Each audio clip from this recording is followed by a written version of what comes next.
2 Samuel capítulo 19, del verso 12 o 15 en adelante. Vamos a tener la enseñanza hoy.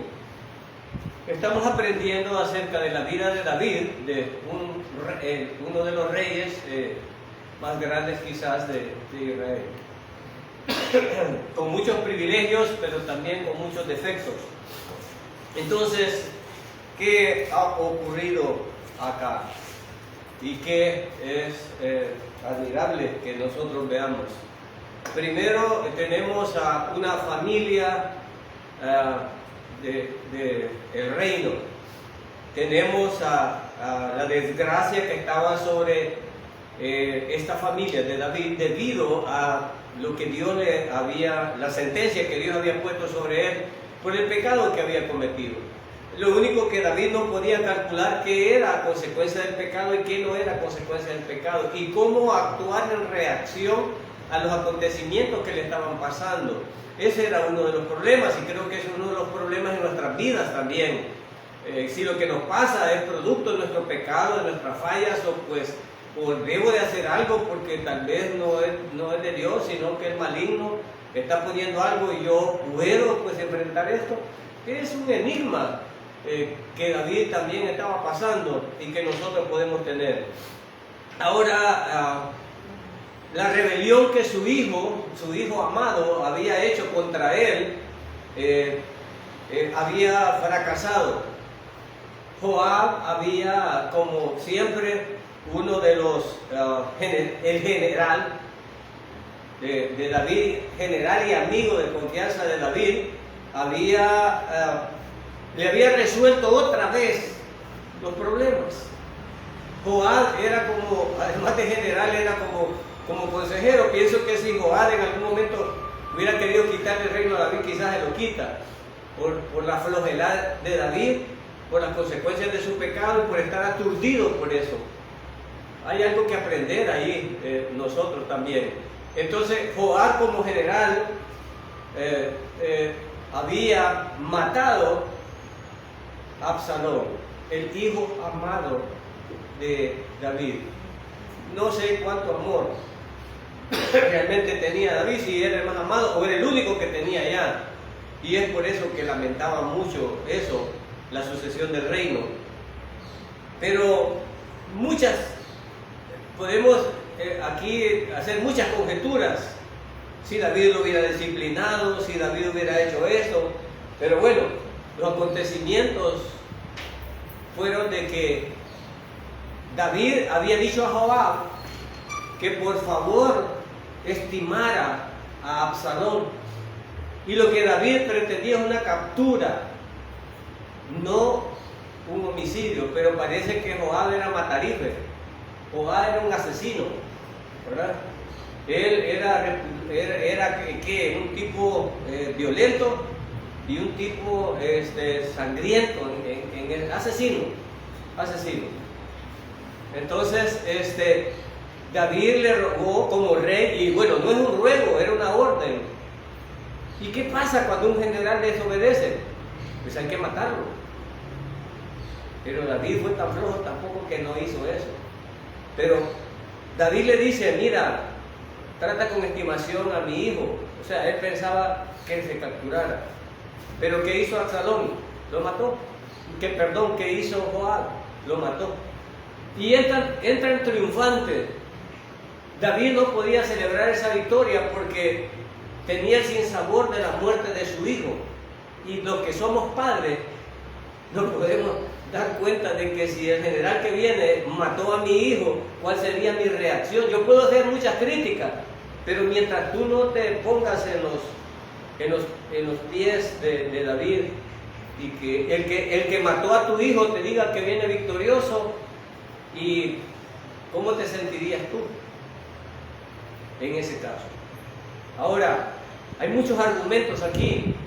Absalón se había portado mal, Absalón era un hijo rebelde, y quizás si los papeles hubieran sido diferentes, si Absalón hubiera alcanzado a David, como los dos consejeros le dijeron, tal vez lo hubiera matado. Él tal vez hubiera matado al padre. Y eso pasa hoy en día. Muchos padres idolatran a sus hijos, de tal manera que no se dan cuenta del hijo perverso, peligroso, que aunque sea delincuente, cree que el padre lo debe de amar. Ellos creen así, que eso es amar, que aunque sea delincuente, pues deben de quererlo, según ellos. Pero nosotros vemos de que las cosas no funcionan de esa manera. Entonces, Absalón quizás hubiera matado a David y hubiera matado a toda su gente. Ya había cometido una obscenidad, metiéndose con todas las mujeres del rey, que eso era una vergüenza, eso era algo terrible. En su cultura, eso era una ofensa terrible. Y él no escatimó a hacerlo. Parece ser que el padre tenía más amor que el hijo. Y quizás Joab, al ver esto, pensó: David tal vez lo perdona, y David tal vez vuelve a levantarse y a mí me va a tocar otra vez volver a hacer este trabajo. Entonces Joab lo mata y entra. Y aparece el dilema de que los ejércitos necesitan un líder a quien seguir y necesitan un rey a quien servir. Pero la actitud del rey no era de regocijo por esta victoria, no era de regocijo, sino que era de tristeza. Y en vez de alentar al ejército, David se había escondido en su dolor por la muerte de su hijo. Joab irrespetuosamente e impetuosamente se levanta a David, regañándolo, diciéndole y aclarando algunas cosas que nos pueden servir a nosotros también. Entonces le dice Joab: si lo hubieran matado a nosotros, entonces tú hubieras estado contento. Y aquí viene una enseñanza muy importante. Aquí viene una enseñanza importante. Vamos a leer aquí, creo que es en el 12, vamos a ver.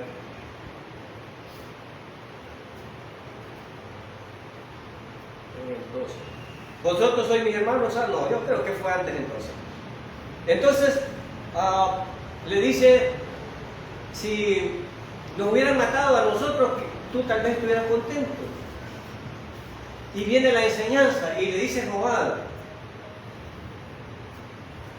tú deberías de, a quienes te odian, tú amas.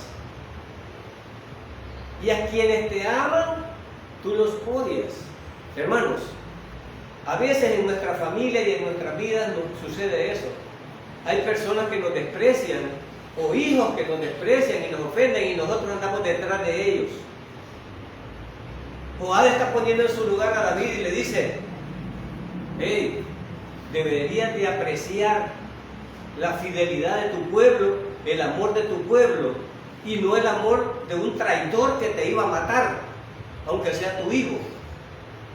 Y esto puede suceder. Nosotros no somos reyes, pero tenemos familia, y en nuestra familia hay hijos perversos. Nos nacen hijos perversos, y Dios tendrá que hacer justicia con ellos. Pero a veces los padres somos más corruptos, y David era culpable de esto. ¿Qué hubiera pasado si David hubiera perdonado a Absalón cuando vino del exilio y hubiera tenido una relación con él? Tal vez Absalón no se hubiera levantado en contra de David. Pero tuvo que quemar un campo, Absalón, para llamar a Joab para que intercediera para que David, y David nunca lo tragó. Ahora, qué ridículo el que hace David ahora. Qué ridículo que hacemos cuando caemos en pecado, cuando caemos en falta. Qué ridículos hacemos, y debemos de reconocerlo. David no fue capaz de perdonar a su hijo y ahora llora por su hijo. Lo mandó a traer y no le hablaba. No le hablaba. No olviden eso. Quiero más adelante comentar eso del ridículo que hacemos. A veces las personas que nos aman, que están con nosotros y nos corrigen diciendo lo que no hacemos bien, nos caen mal. Y las personas que nos dan malos consejos, nos caen bien. Entonces, aquí Joab le está dando una gran lección a David y diciéndole: deberías de amar a los que te son fieles y a los que te quieren. A veces nuestros hijos o nuestra familia no es la que nosotros esperamos, y los hijos no son lo que nosotros esperamos. No es lo que nosotros esperamos. Los padres tratamos de cubrir la falta de los hijos, pero no se puede cubrir la realidad. Y hay hijos que van a terminar mal porque andan mal. Y ellos escogieron esa vida, no son nosotros.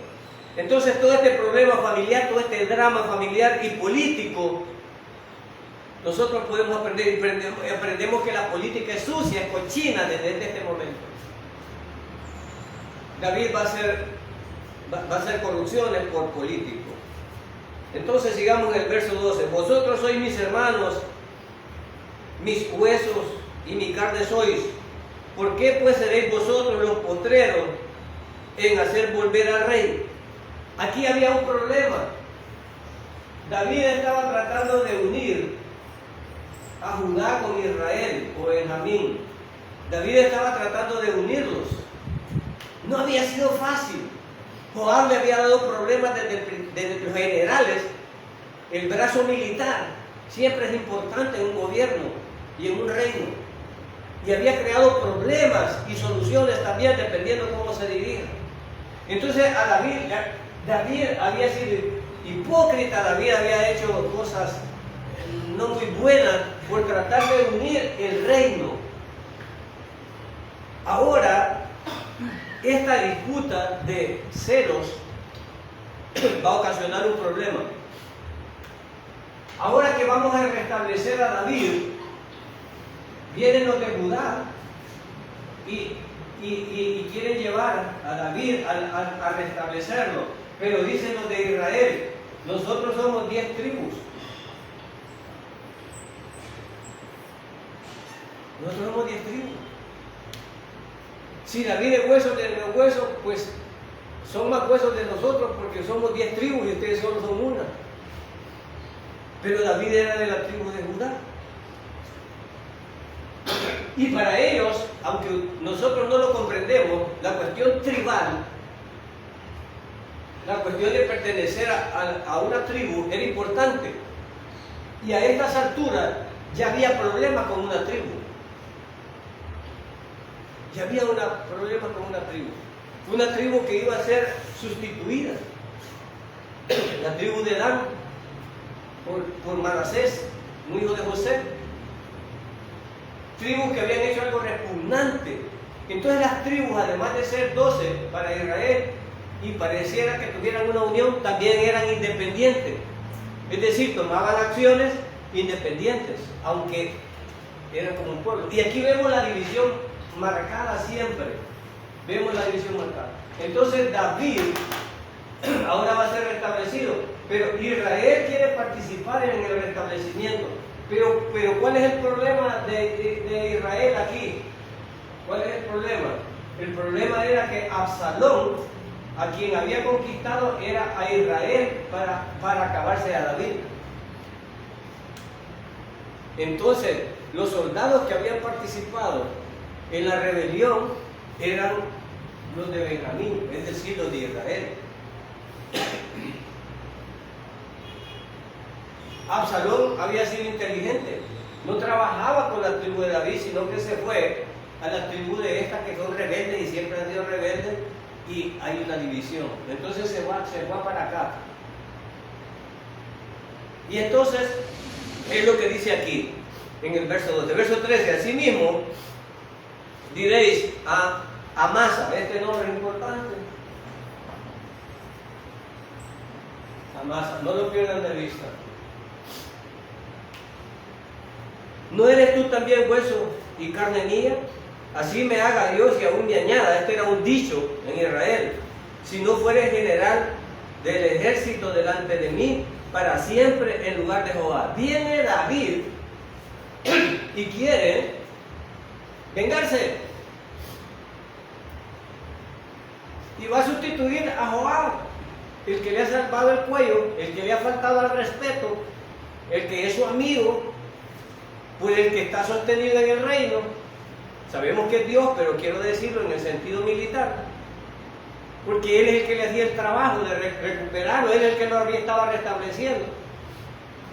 Y ahora dice, lo voy a quitar. ¿Por qué lo voy a quitar? Alguien puede decir, pero es injusto. Joab hizo lo correcto. Sí, Joab hizo lo correcto, pero se pasó. Joab pudo capturar a Absalón, pero lo mató. Y el rey le había dado una orden, que no lo hiciera. Así es que, de hecho, pero como David, como digo, es flojo, estaba actuando sentimentalmente, él debió haber matado a Joab. Pero ¿por qué no lo mataba? Tal vez porque el ejército se le iba encima, porque Joab era un general que tenía popularidad en el ejército. Y viene él, y en una forma de desquitársela, va a nombrar ¿a quién? A Amasa, por Joab. Entonces quiere eliminar a Joab, y mire lo que está haciendo. Este es el pueblo que le había demostrado fidelidad.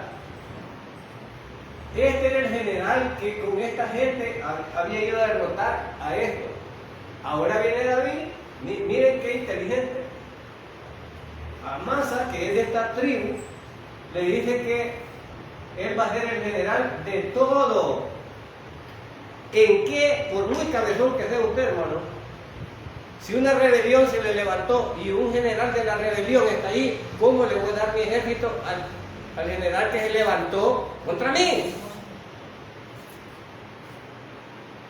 Pero como su corazón estaba en venganza con Joab y quería quitar a Joab, estaba cometiendo un grave error.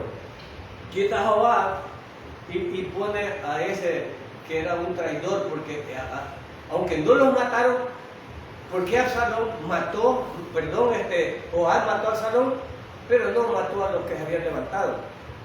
Y de hecho al general lo están premiando. ¿Qué está haciendo David? Haciéndolo general de todo el ejército, en vez de matarlo. ¿Pero por qué? Por eso decimos que la política es cochina. ¿Cuál era el propósito de David? Para unir el pueblo. Poniendo el general de esto para allá, estos iban a sentir representados, estas tribus. Pero si Joab seguía aquí, estos no se sentían representados. Porque tanto el rey y el brazo militar estaban a cargo de la tribu de Judá y no de la de Israel. Entonces, vemos, nosotros cometemos estos errores en venganza, ¿no es cierto? Cuando podemos vengarnos y estamos cegados por la ira, hacemos cosas como estas, cosas erróneas. Cosas erróneas. Verso 14. Así inclinó el corazón de todos los varones de Judá como el de un solo hombre, para que enviasen a decir al rey: vuelve tú y tu siervo. Verso 15. Volvió pues el rey y vino hasta el Jordán, y Judá vino a Gilgal para recibir al rey, para hacerle pasar el Jordán. Entonces viene la tribu de Judá a escoltar a David para llevarlo de nuevo al trono. Pero dicen los de la tribu de Israel: bueno, ¿y nosotros? ¿Qué pasa con nosotros? ¿Qué papel desempeñamos aquí? Verso 16. Y Simei, hijo de Gera, hijo de Benjamín, que era de Beurín, se dio prisa y descendió con los hombres de Judá a recibir a David. Miren esta acción que va a pasar aquí. Simei. ¿Recuerdan quién era Simei? Simei era el tipo que maldecía y apedreaba a David y hasta lo escupió. ¿Recuerdan? ¿Recuerdan? Ahora miren qué hace David con este tipo. Cuando yo realizaba este estudio, hay pastores que siguen queriendo sublimar, queriendo religiosizar la historia y queriendo aparecer que la mentira es mala, que la mentira aquí, tergiversando los hechos de la historia.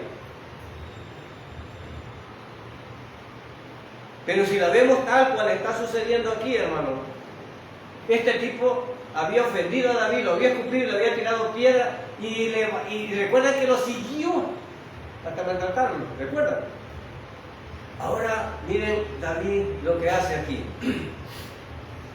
Entonces este tipo haber dicho: wow, al que yo escupí, al que yo apedreé, al que yo maldije, ahora está restablecido como rey. ¿Qué aprendo yo aquí, hermano? Tenemos que tener cuidado, a veces nosotros no sabemos. Yo ahora tengo de jefe en educación a alguien que nunca me imaginé que iba a ser jefe. Nunca. Yo trabajé con él, anduvimos juntos en las zonas rurales y era un pícaro. Me refiero pícaro a gente del mundo, gente que cosa seria. Y digo yo, nunca lo respeté, no me imaginé yo que podía ser mi jefe. Estoy como Simei. Ahora, Simei no le imaginó que David podía ser restablecido. ¿Qué tiene que aprender uno? Respetar a todas las personas. Uno no sabe más adelante si es el que te va a dar agua, el que te va a dar de comida, aquel que no pensaste que podía llegar a ser, porque a veces uno, engañado por uno mismo, tiene más alto concepto de uno del que debe de tener.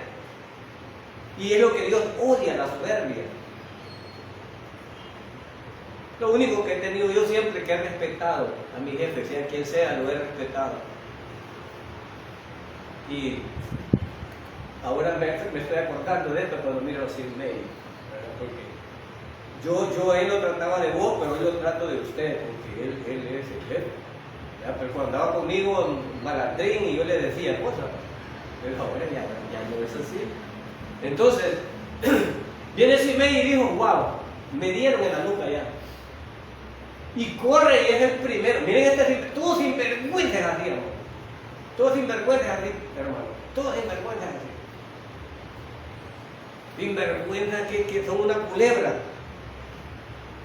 Y dice Simei, y dice, aquí, descendió con los hombres de Judá, 17.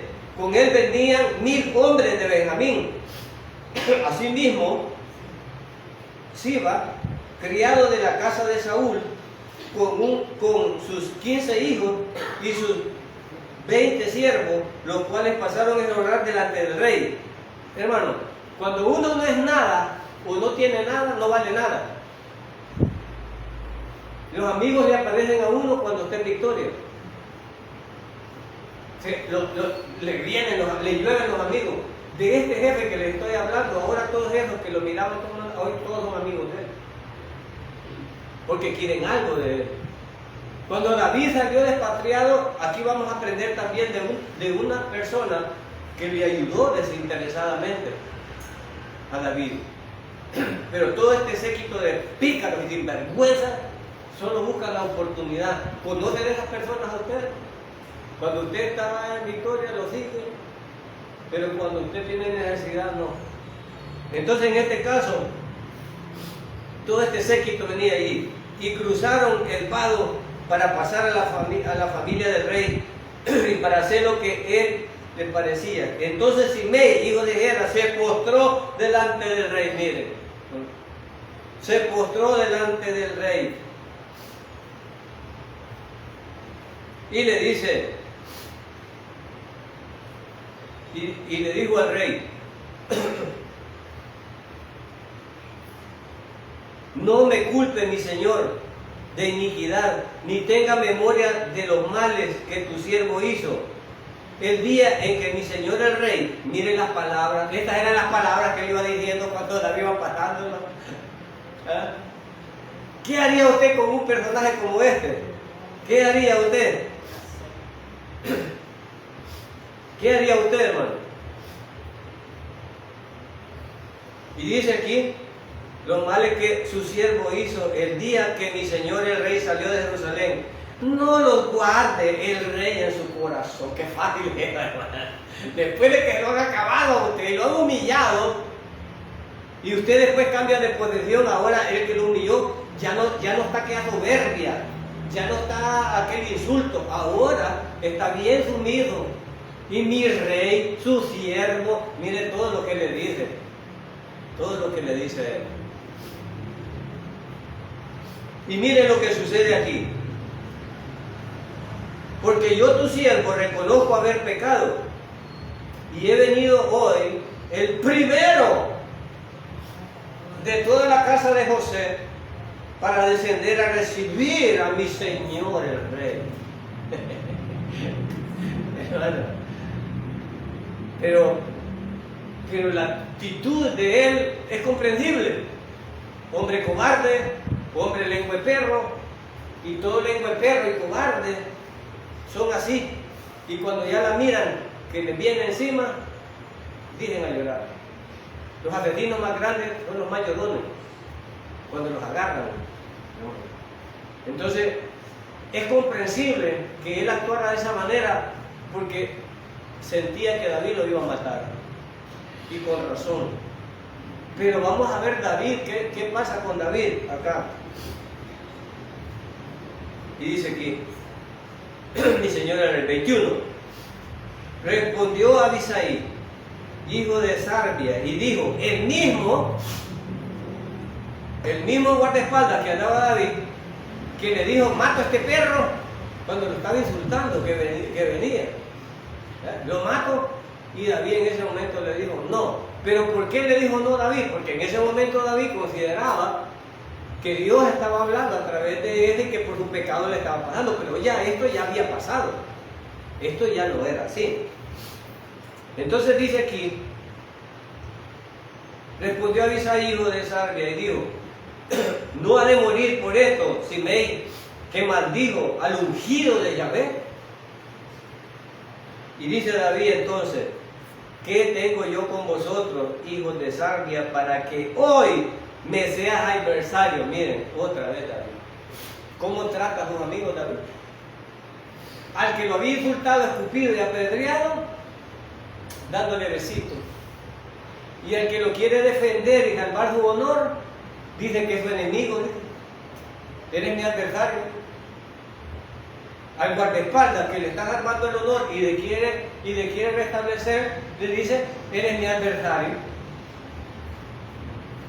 ¿Por qué podemos criticar esto? Hermano, si tú te pones a pensar y dice aquí, ¿ha de morir hoy alguno en Israel? Pues no sé yo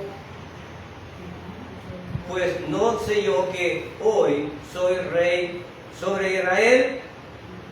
Y el 23, y dijo el rey a Simei, no morirás.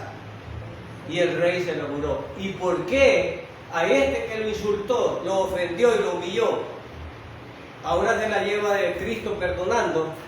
Y a su hijo Absalón, cuando vino del exilio, ¿por qué no lo perdonó así? ¿Qué había hecho Absalón? Vengar a la hermana, lo que David no hizo nada. David no hizo nada, es decir, que Absalón actuó como que fuera el padre, lo que David debió haber hecho, y no lo hizo. Y por eso juzgó a Absalón. ¿Y por qué no le da esa misericordia a su hijo Absalón? Y se la da a este perro, como dice Simei, un individuo común y corriente. ¿Qué les parece cómo actuamos? Algunas veces actuamos nosotros así, hermano. Algunas veces no valoramos los amigos que realmente tenemos, o los hermanos que realmente tenemos. Y esto pasa en la familia. Esto pasa. ¿Por qué este perdón, y ahora que ya se ve misericordioso y ya de angelical, por qué no lo hizo con su hijo? Para evitar todo lo que podía pasar. No, que no le habló. Y por eso dijo a Absalón, ¿para qué me mandó a traer? Si me iba a ver como el revés de zapatos y ni me habla. Y ahora con este que lo había insultado y todo, dándole besitos, hasta jurándole que no lo iba a tocar ni un pelo. ¿Se dan cuenta cómo actuamos? Y es un rey, y es un siervo, y es el ungido de Dios.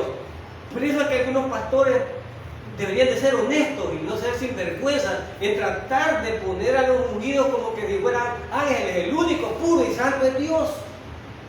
Nosotros somos corruptos, y lo bueno que salga de nosotros es el fruto de Dios en nosotros, pero no nosotros, en ningún momento. Alguien quería hacer, y ya le voy a ir poniendo para que ustedes piensen. Alguien quiere poner, no, David estaba fallando, y era el ungido. Sí, los ungidos de Dios fallan, claro que fallan. A veces los pastores o los profetas, o los más llamados profetas o apóstoles, que quieren vender a la iglesia como puros y santos varones de Dios, y no son mortales como nosotros, con todas nuestras debilidades y defectos. Pero esa es la idea que le venden a la iglesia, y la someten a que la iglesia sea como ellos son. David estaba equivocándose diametralmente en un montón de cuestiones aquí. Para nosotros es fácil criticarlo, porque el que está en el problema es el que tiene que tomar las decisiones. Pero hay decisiones que son lógicas. Un hijo, uno que lo había insultado, y mire la actitud que tiene. Algunos querían predicar, ay, David ahora se ha hecho perdonador, ahora David porque es un siervo de Dios, ha madurado. No, es mentira, no es así. Lo quieren plantear como eso, no, es político. ¿Cuántos hombres estaría Simei? 1000. ¿De qué tribu es? De la de Benjamín. ¿A quién acababa de nombrar de general para todo su ejército? A uno de la tribu de Benjamín. ¿Para qué? Para unirlo. Ya no le importaba la dignidad, no le importaba nada. Lo que quería como político, como presidente, unir a Israel. Y estaba sobreponiendo la política habiéndose acabado la familia. Lo que había sucedido. Pero aquí hay mucho aprendizaje para nosotros. 24. También Mefiboset, hijo de Saúl, descendió a recibir al rey. Veamos, pongamos atención en este otro problema. Pongamos atención en este otro problema. Y miren lo que hace David. También Mefiboset, hijo de Saúl, desciende a recibir al rey. No había lavado sus pies, ni había cortado su barba, ni tampoco había lavado sus vestidos, desde el día que el rey salió hasta el día que volvió en paz. Este tipo no se bañó, ayunó por David, bueno, quizás David se bañó más que él, pero David no lo sabía. Pero aquí el escritor de Samuel está diciendo lo que hizo. Ahora, si tú lees esto, el tipo realmente, Mefiboset, estaba agradecido con David. Pero hay un criado, y aquí viene lo que le digo yo, donde los que enseñan quieren siempre divinizar la palabra, y no, Dios nos demuestra lo corrupto y lo humano y lo perdido que somos.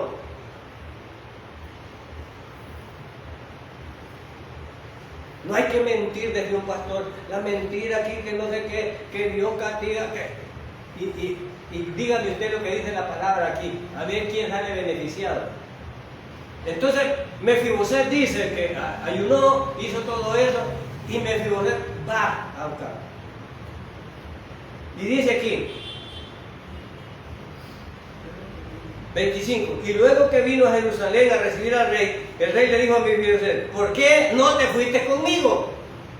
¿Recuerdan que el criado desgraciado sabandija sale con comida y todo, sin decirle, con cosas del patrón, y se la lleva a David y le da comida al ejército y le da todo?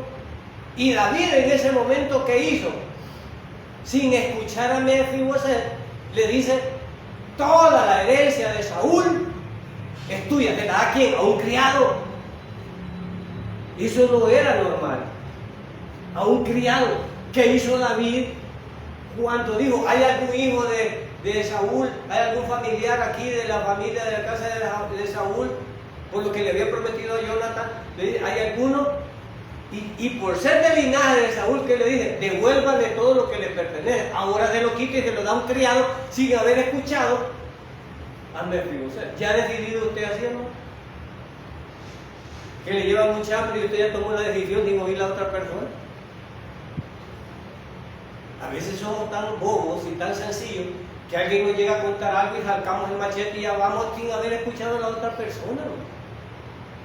Solo con lo que nos está diciendo la persona esa. David hizo eso. Ahora David le pregunta, ahora en este momento le pregunta, ¿por qué no te fuiste conmigo? ¿Por qué no te fuiste conmigo?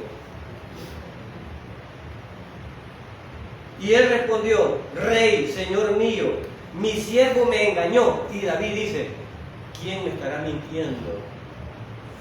Pero ya vimos lo que el escritor puso de la actitud de Mefiboset, que ni se había bañado y que había ayunado.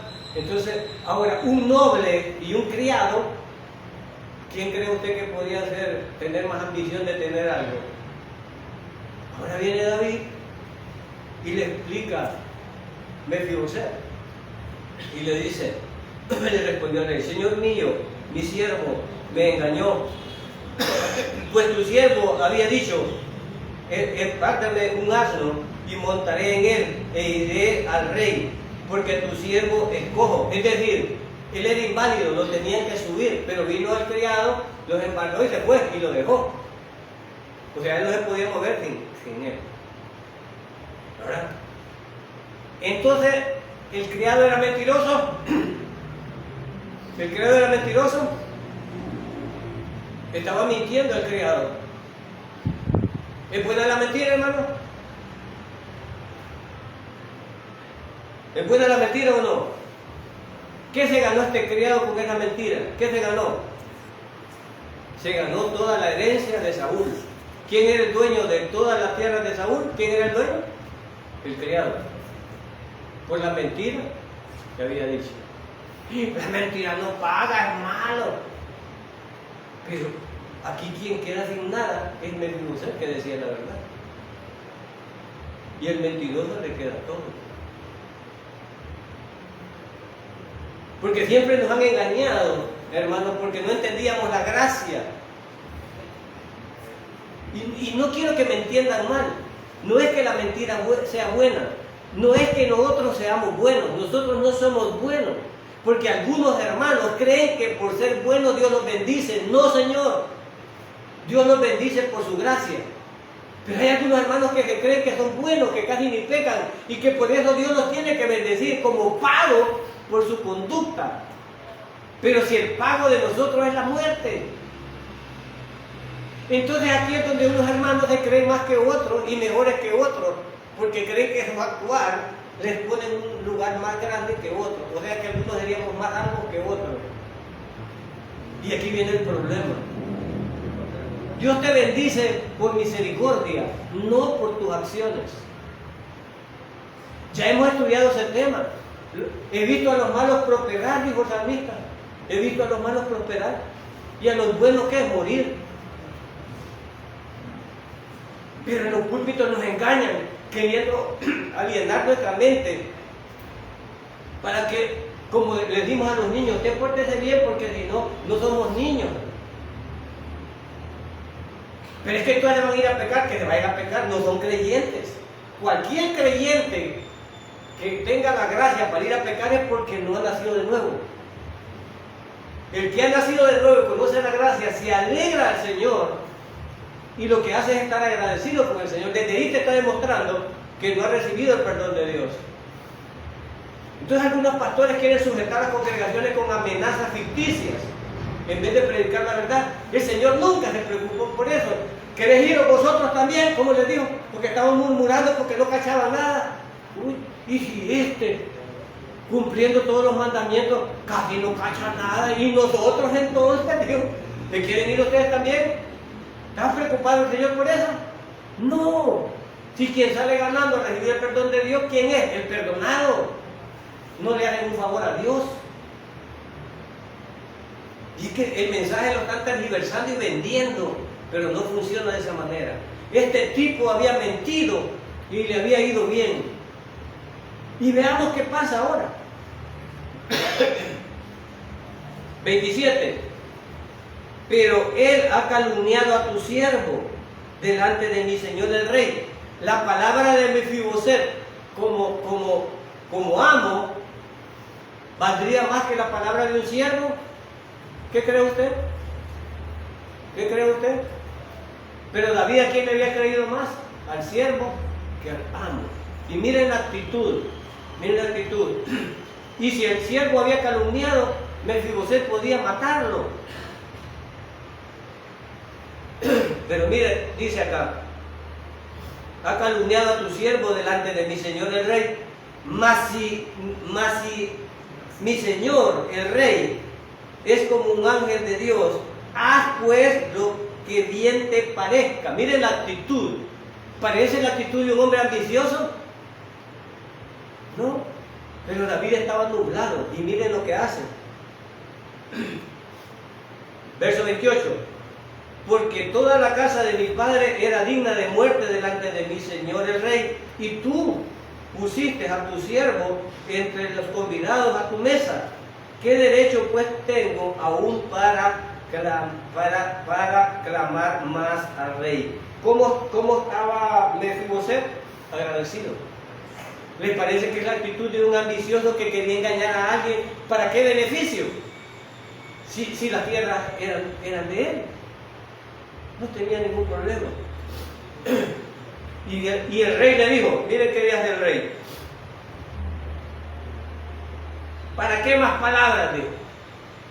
¿Para qué más palabras?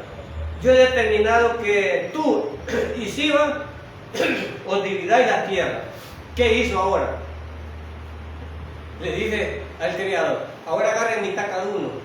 ¿Qué quería decir eso, hermano? Que no creía en la palabra de Mefiboset. Tiene más dignidad Mefiboset que David. Tiene más dignidad. Si David hubiera sido justo y estaba viendo la actitud de un noble que no tenía necesidad, David se la había dado, él no le había pedido, nunca Mefiboset le pidió algo. Entonces David tenía que evaluar todo eso, pero andaba nublado y tomando malas decisiones. ¿Y qué le dice? ¿Qué le dice? Agarren mitad cada uno ahora. Ahora después de darle todo al criado, ahora le dice, agarren mitad cada uno. Y miren la actitud noble de Mefiboset. 30. Y Mefiboset le dijo al rey, deja que las tome todas, pues que mi señor el rey ha vuelto en paz a su casa y con eso le bastaba a Mefiboset. ¿Qué les parece? Que les tome todo. Si a mí me hubiera pasado esto, yo me revuelvo, hermano. Yo me revuelvo y no me dejo quitar. Pero Mefiboset no era ambicioso como nosotros, hermano. Ya me imagino que digan a mí que me dan un poco de tierra y después que me la quitan y tengo chance de agarrar la mitad y decir, no, que las agarre todas. Hermano, con esto le estaba demostrando Mefiboset a David que no era él el ambicioso. El que había llegado en la meleva era el criado. Era obvio, era un criado. Quería beneficio.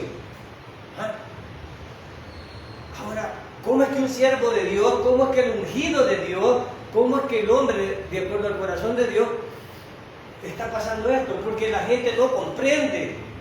La gente no comprende que la misericordia de Dios es grande en nosotros y que nosotros no somos los perfectos ni tenemos méritos, solo deméritos. Y cuando Dios le regala a David decir que de acuerdo a su corazón, es porque Dios vio algo en él, que yo no lo puedo criticar. Él es Dios y Él nos conoce más a nosotros que nosotros mismos. Entonces si Él lo dice, yo lo creo. ¿Amén? Yo lo creo, no tengo que discutir. Algo bueno tenía David, que tal vez yo no lo pueda ver por los hechos. ¿Por qué? Porque los hombres vemos lo físico, no vemos el interior. Pero Dios ve más allá de nosotros. Así que aquellos hermanos que pueden parecer humilditos y todos pueden tener más maldades en su corazón. Y aquellos que se miran más locos y todo, tal vez son mejor. Nosotros no podemos juzgar a nadie, ya les dije, no juzguemos a nadie. No es nuestra función juzgar. ¿De quién es la función de juzgar? De Dios. ¿Cuál es la función de nosotros? Predicar y proclamar el Evangelio. No nos ha mandado Dios a juzgar a nadie. Y esto no quiero decir que no hay que corregir, no. Ya sabemos cómo se debe de corregir. Pero lo que estamos viendo acá es que somos humanos, que Dios es santo y que lo bueno que producimos lo producimos por la misericordia de Dios. Es eso lo que estamos aprendiendo y yo me alegro mucho, hermano. No sé tú, los que se creen santos, no sé si lo estoy ofendiendo. Pero yo soy un pecador, un cochino pecador y le fallo al Señor. Y me alegro cuando miro esto porque veo que tengo esperanza. Porque si fuera por santo, no estaría yo aquí. Yo no estaría aquí. Estoy por gracia. Pero por mi vida, no estoy yo aquí. No sé tu vida si tú eres puro y santo y no hay pecado en ti y eres inmaculado como la Virgen María. No lo sé. No lo sé. Ni tengo que ver tu carga suficiente tengo yo con las mías para sobrellevarlas e irlas eliminando con la misericordia de Dios. Pero me alegra mucho ver esto, que Dios es misericordioso. No mató a David cuando falló. David dijo, estoy muerto. No, papá, no te voy a matar, pero te voy a moldear. De tu casa no te va a apartar. Y le dijo, bueno, dijo David, amén, amén. Esa era la misericordia de Dios. ¿Cómo no aprender de eso? No ser hipócrita. Dios es el puro y santo. Y Dios nos perdona y nos ve con ojos de... Bueno, ni nos ve a nosotros, ve a Cristo, que intercede por nosotros. Él es el que intercede por nosotros. ¿Ven cuántos errores se han cometido aquí? Ahora pregunto, ¿el mentiroso salió beneficiado aquí? ¿Puedo tergiversar eso? ¿Pero eso quiere decir que la mentira es buena? No. ¿Dios manda que mintamos? No. ¿Pero este mentiroso salió bien? Sí, sí salió bien. ¿Y por qué podría ser? Dios lo juzgará después. Dios lo juzgará después. Pero yo no puedo tergiversar la palabra. Salió con toda la herencia de Saúl, un criado. No puedo porque estoy en la iglesia. No digas eso. No, yo no voy a cambiar la historia. Entonces los hermanos van a ser mentirosos. Ya somos mentirosos. No necesitamos ser alentados para esto. En cosas pequeñas mentimos. Pero Dios es bueno y nos perdona. Verso 32. Verso 30, verso 31. También Barzillai, aquí es la última enseñanza que vamos a ver, muy importante. También Barzillai, galadita, descendió de Rogelim y pasó el Jordán con el rey para acompañarlo al otro lado del Jordán. Era Barzillai muy anciano, de 80 años, y él había dado provisiones al rey cuando estaba en Mahanaim, porque era hombre muy rico. Este tipo rico era un patriarca no de Israel, ni tampoco de Benjamín o Israel. Un rico que le encontró David y lo apeló, lo recibió en su casa, le dio comida a su ejército, lo albergó y todavía, con 80 años, lo acompaña al otro lado del río Jordán porque estaba yendo ya de nuevo a su palacio. Y David quiere agradecerle. ¿Cómo es que David hasta hoy va a acertar en algo? El pícaro del criado había hecho un error. Ahora este tipo había hecho el bien con David sin ninguna intención de bonanza, sin interés. No sé si has ayudado a alguna persona sin interés tú, ¿no? Porque nosotros somos interesados. Cuando un rico llega, no hallamos dónde ponerlo y le damos el mejor paso. Cuando un pobre llega, ni lo queremos dejar entrar. Dígale que no estoy. Y somos creyentes, ¿no? Y haciendo creyentes hacemos eso, somos pícaros, somos creyentes, ¿sí? Hacemos esas cosas. Pero este rey, viendo en desgracia a David, derrotado, él le da de comer a su ejército, lo aliviana y todo. 80 años. Y miren lo que le dice David. Verso 33. Y el rey dijo a Barzillai: pasa conmigo y yo te sustentaré conmigo en Jerusalén. Que yo te sustentaré significa tendrás todo lo que quieras. Ya no vas a trabajar, ya no tienes de qué preocuparte de nada. Pero este era un hombre sabio, era un hombre muy sabio, un hombre desinteresado. Un rey le está ofreciendo ahora un puesto. Les dije yo ya de que uno como es con los jefes, ¿verdad? Cuando llega el jefe uno se quiere enrollar y quiere ser el aliado del jefe. De la ordenanza no, pero del jefe sí. Quiere ser el amigo, es tu jefe, es tu amigo, es mi amigo. Sí. Pero este Barzillai era un hombre desinteresado, aunque las podía con el rey y pudo haber dicho, pues las puedo con el rey y me voy a ir a ser más rico todavía. Pero ¿qué sucede aquí? ¿Qué dice Barzillai? Verso 34. ¿Cuántos años más habré de vivir para que yo suba con el rey a Jerusalén? ¿Cuántos años tenía? 80. ¿Cuántos estamos conscientes de los años que tenemos? Algunos están multiplicando y todo. Pero miren, 80 años. Este hombre era sensato. Y miren lo que dice. 35. De edad de 80 años soy este día. Podré distinguir entre lo agradable y lo que no. Ya no le siento sabor a la comida, traducido a los salvadoreños. Ya yo no sé si es amargo o dulce. Ya no. Ya no le siento gusto a la comida. Y no sé. Pero hermano, cuando uno llega a tener para comer, ya no puede comer. Cuando uno va para viejo, ya puede tener su fichita. O ya no puede comer todo el día del año.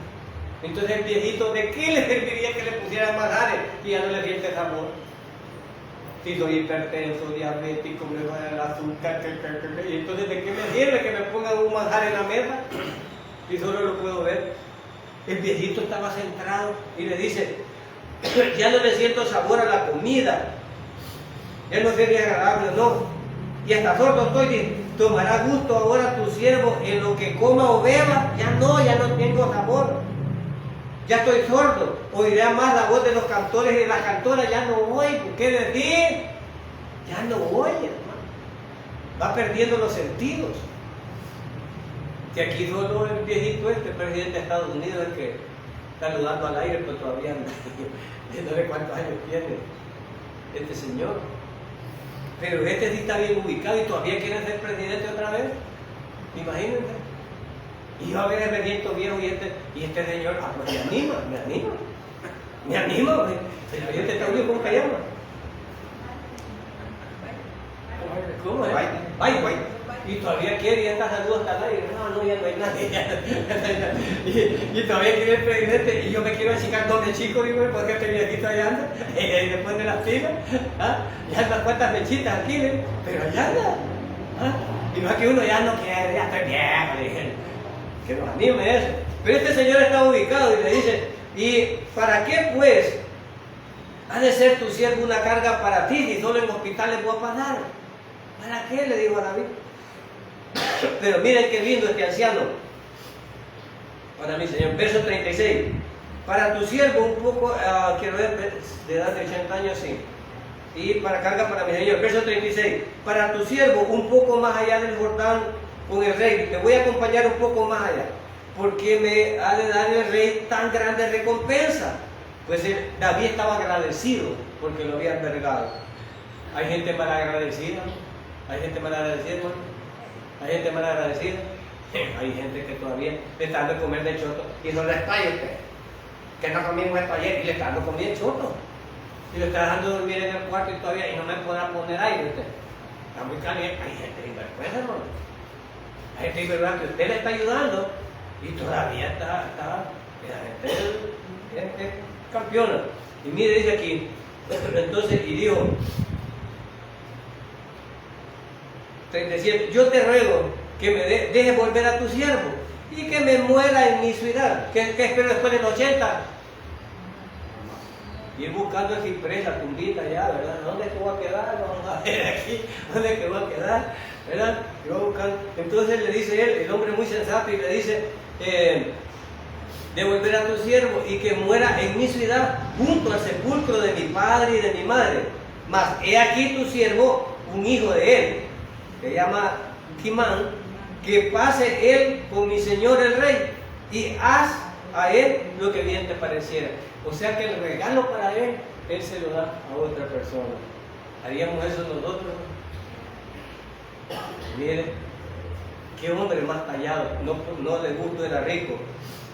Lo que ve. Verso 39. Y todo el pueblo pasó el Jordán, y luego que el rey hubo también pasado, el rey besó a Besalí, viejito más lindo, ¿verdad? Viejito sabio, viejito bondadoso, ¿verdad? Y buscando el bien. Cuando uno va para viejo debería ser más sabio y más prudente, hermano. Y empezar a ubicarse uno, ya no andar con tanta locura, ¿verdad? Pero hay alguna gente que a veces no está bien ubicada en ese sentido. pero esta enseñanza de este Señor. Entonces David se ha relacionado con todo tipo de personas, con todo tipo de problemas, y nos ha dado una rica enseñanza con todo esto. Y ahora David estaba muy agradecido con este Señor, pero él le dice: aquí está mi hijo, haz lo que te parezca, a él dale lo que me ibas a dar a mí. 40. El rey entonces pasó a Gilgal, y con el paso de Kimán, y todo pueblo de Judá acompañó al rey, y también la mitad del pueblo de Israel. O sea, estamos hablando de las 10 tribus, y estamos hablando de Judá, de todos, y con él. Verso 42. Y todos los hombres de Judá respondieron a todos los de Israel: ¿por qué el rey es nuestro pariente más? ¿Por qué os enojáis vosotros de eso? ¿Hemos nosotros comido algo del rey? ¿Hemos recibido algún regalo? Y aquí comienza el problema, otra vez, entre los celos por el rey, entre la tribu de Judá y las 10 tribus de Israel. Y aquí va a iniciar otro problema que se va a desarrollar en el próximo capítulo. Y dice aquí, verso 43: entonces respondieron los hombres de Israel y dijeron a los de Judá: nosotros tenemos en el rey 10 partes, y en el mismo David más que vosotros. ¿Por qué pues nos habéis tenido en poco? ¿No hablamos nosotros los primeros respecto de hacer volver a nuestro rey? Y las palabras de los hombres de Judá fueron más violentas que las de los hombres. Y aquí comienza el pleito otra vez.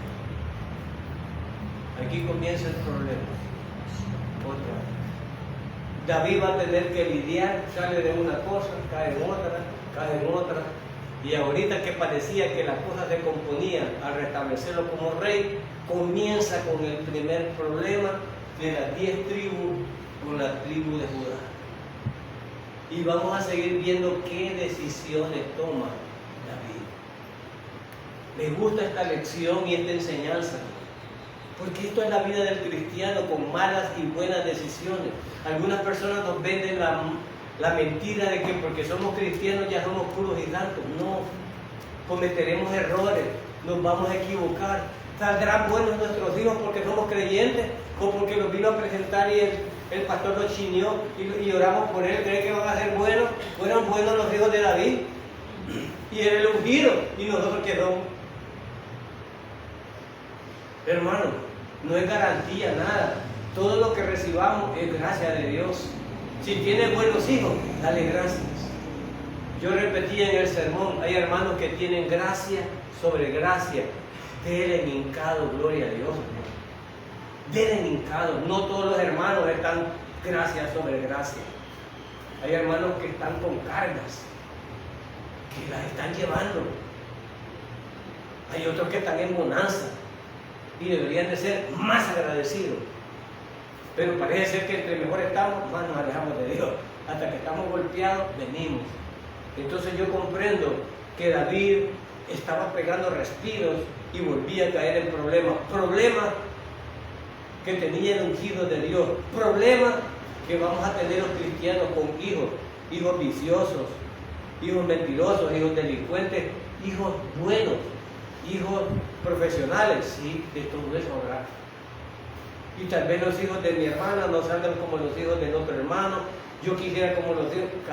Dios le dará a cada quien sus hijos y sabrá el resultado. Pero al final, los padres son los que respondemos por los hijos. Y no se defraude, porque un hijo salga mal. No se defraude. ¿En qué fallé? ¿Cuál es el padre más grande que tenemos nosotros? Dios. ¿Y cómo le salieron los primeros 2 hijos? ¿Quiénes fueron los primeros 2 hijos de nuestro padre? Adán y Eva. ¿Y qué hicieron? Entonces, ¿quién soy yo para que mis hijos vayan a salir perfectos? No. Solo debemos de orar e interceder por ellos y que Dios tenga misericordia de ellos. Es lo que debemos de hacer. Y de nosotros también. Y eso me alienta, porque Dios nos ama a pesar de todo lo que somos. Alguien decía, Dios nos ama. No. No es eso lo importante es que nos ama a pesar de lo que somos. Eso es lo que debe hacer. Oremos. Padre, gracias.